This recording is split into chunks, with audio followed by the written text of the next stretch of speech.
ரோஹிணி மகளிர் பாதுகாப்பு சங்கத்தில கம்ப்ளைண்ட் பண்ணதுனால, அவங்க விஜயாவ வீட்டுக்கு வந்து மிரட்டுறாங்க. "என்ன ரோஹிணிய சாட்டையால அடிச்சிருக்கீங்க" அப்படின்னு சொல்லிட்டு மிரட்டுனதும், விஜயா நான் பண்ணலங்கிறாங்க. அதுக்கான ஆதாரம் என்கிட்ட இருக்குன்னு சொல்லிட்டு, அந்த லேடி ஆதாரத்த காமிக்கிறாங்க. உடனே விஜயாவும் மனோஜும் ஷாக் ஆகுறாங்க. முத்து இருந்துட்டு, "ஏம்மா அவசரப்பட்டீங்க?" அப்படின்னு சொல்லிட்டு முத்து சொல்லிக்கிட்டு இருக்காங்க.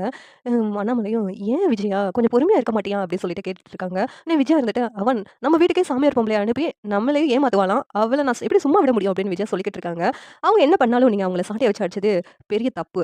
அதனால உங்கள அரெஸ்ட் பண்றதுக்காக போலீஸ் வந்திருக்காங்க" அப்படின்னு சொல்லிட்டு அந்த இடத்துக்கு போலீஸ் வர்றாங்க. உடனே முத்துவும், மீனாவும், "எங்க அம்மா ஏதோ கோவத்துல பண்ணிட்டாங்க. அந்த ரோஹிணி எங்கள அடுக்கடுக்கா ஏமாத்திக்கிட்டு இருந்தா. அத தாங்க முடியாம தான் எங்க அம்மா இப்படி பண்ணாங்க" அப்படின்னு சொல்லிக்கிட்டு இருக்காங்க. உடனே "அதுக்காக அடிக்கலாம் செய்வாங்களா?" அப்படின்னு சொல்லிட்டு இங்க அந்த லேடி, "இவங்கள கூட்டு போங்கம்மா" அப்படின்னு சொல்லிட்டு சொல்றாங்க. விஜயா அழுதுகிட்டேவும் அவங்க கூட போறாங்க. முத்து, மீனா, மனோஜ் 3 பேரும் ரோஹிணி வீட்டுக்கு போறாங்க. அங்க போயிட்டு ரோஹிணிய பார்த்து, "ஏய் எதுக்காக அத்தை மேல மகளிர் உரிமை பாதுகாப்பகத்துல கம்ப்ளைண்ட் குடுத்துருக்க?" அப்படின்னு சொல்லிட்டு கேட்குறாங்க. வேற அவங்க செஞ்ச தப்புக்கு அவங்க தண்டனை அனுபவிக்க வேண்டாமா? அப்படின்னு ரோஹிணி சொல்றாங்க. அப்பனா நீ செஞ்ச தப்புக்கெல்லாம் நீ எவ்வளவு தண்டனை அனுபவிக்கணும். ஆனா அதெல்லாம் அனுபவிக்க விடாம உன்னை வெளியில வச்சுட்டு இருக்கோமே, அதனால நீ பேசுவடி. ஒழுங்கா போயிட்டு அத்தை மேல குடுத்த கம்ப்ளைண்ட்ட வாபஸ் வாங்கு அப்படின்னு சொல்லிட்டு சொல்றாங்க மீனா.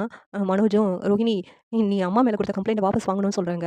சரி நீங்க சொல்ற மாதிரியே நான் வாபஸ் வாங்குறேன். ஆனா மனோஜ் எனக்கு டிவோர்ஸ் வேண்டாம் அப்படின்னு சொல்லிட்டு இந்த பேப்பர்ல ஒரு சைன் போட சொல்லுங்க. அப்பனா நான் வந்து கம்ப்ளைண்ட்ட வாபஸ் வாங்குறேன்னு சொல்லிட்டு ரோஹிணி பிளாக்மெயில் பண்றாங்க. இங்க முத்து மீனாவுக்கு என்ன பண்ணன்னு தெரியல. மனோஜ் அம்மாவுக்காக நானு இதுல சைன் போட்டுறேன் அப்படின்னு மனோஜ் வந்து சைன் போட்டுர்றாங்க. உடனே ரோஹிணிக்கு ரொம்ப சந்தோஷமாயிடுச்சு. இப்பவே ஸ்டேஷன்ல வந்து ஆன்டி மேல குடுத்த கம்ப்ளைண்ட்ட வாபஸ் வாங்கிர்றேன் அப்படின்ட்டு ரோஹிணி ஸ்டேஷனுக்கு வந்து கம்ப்ளைண்ட்ட வாபஸ் வாங்குறதா எழுதி குடுக்குறாங்க. உடனே விஜயாவும் வெளியில வந்துடுறாங்க. ரோஹிணி விஜயா கிட்ட போயிட்டு, "அங்க பாருங்க ஆன்டி உங்க பையன் எனக்கு டிவோர்ஸ் வேண்டான்னு சொல்லி எழுதி குடுத்துருக்காரு. இனிமேல் நான் உங்க வீட்டு மருமக தான். உங்க வீட்டுக்கு தான் நான் வருவேன். அப்படி மீறி மறுபடியும் இந்த மாதிரி எனக்கு டிவோர்ஸ் வேணும் அப்படின்னு சொல்லிட்டு உங்க பையன் சொன்னாங்கன்னா, உங்க மேல போலீஸ்ல கம்ப்ளைண்ட் குடுப்பேன்.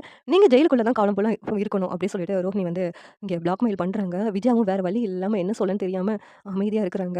ரோஹிணி, "நானும் உங்க கூட வரேன்" அப்படின்னு சொல்லிட்டு அவங்க கூடயும் கிளம்பி விஜயா வீட்டுக்கே வந்துடுறாங்க. வந்துட்டு வாசல்ல நிக்கிறாங்க. "ரொம்ப நாள் கழிச்சு நான் வீட்டுக்கு வந்திருக்கேன் ஆன்டி. என்ன ஆர்த்தி எடுத்து உள்ள கூப்பிடாம, என்ன ஆன்டி அப்படியே வர சொல்றீங்க?" அப்படின்ட்டு ரோஹிணி சொல்லிக்கிட்டு இருக்காங்க. ஆனா விஜயா வேற வழி இல்லாம ஆரத்தி கரைச்சு எடுத்துட்டு வந்து ரோஹிணி ஆரத்தி எடுத்து உள்ள கூப்பிடுறாங்க. இதெல்லாம் பார்த்துட்டு இங்க முத்து, மீனாவுக்கு கோவம் தான் வருது. இந்த ரோஹிணி இன்னும் திருந்தவே இல்ல. இப்படியெல்லாம் பண்ணி வீட்டுக்குள்ள வந்துட்டாளேன்னு சொல்லிட்டு. இந்த சீரியல் எப்படி இருந்தா நல்லா இருக்கும்னு நீங்க நினைக்கிறீங்கன்னு கமெண்ட் பண்ணுங்க. இந்த வீடியோ பிடிச்சிருந்தா லைக் பண்ணுங்க, ஷேர் பண்ணுங்க, சப்ஸ்கிரைப் பண்ணுங்க. Thank you.